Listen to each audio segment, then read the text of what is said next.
Please बहन लोग, मैं आप लोगों के सामने एक विवाह गीत गाने जा रहे हैं जो बहुत ही सुंदर है। फुल वीडियो सुनिएगा, लास्ट में तक सुनिएगा, बहुत अच्छा लगेगा। और मेरे चैनल पर अगर नए होंगे तो सब्सक्राइब कर लीजिएगा, क्योंकि ऐसे ही ऐसे गाना आसान आसान गाना मैं लाती रहूँगी जो आपके लिए सीखने में बहुत आसान रहेगा और सीख भी सकती हैं।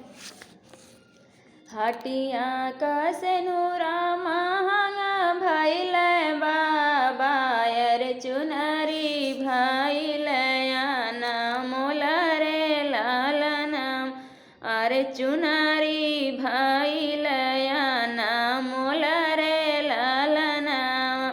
हटिया का सेनुरा महंगा भइल बाबा, रे चुनरी भइल आना मोल रे लालना, अरे चुनरी भइल आना मोल रे लालना।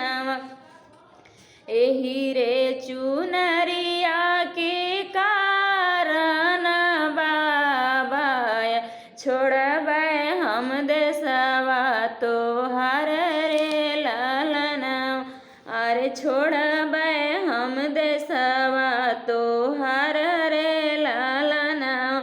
बाबा जे दिहल हो नवा मन सोनावा, अरे अम्मा जे लहर बटोर रे लालना, अरे अम्मा जे लहर बटोर रे लालना।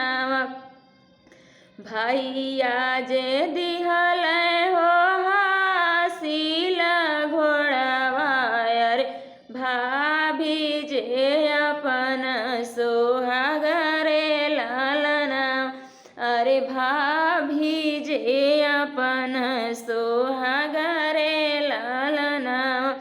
बाबा का सोनावा हो नवा दिन चली है, अरे फटी जई है लहर बटोर रे लालना, अरे फटी जई है लहर बटोर रे लालना।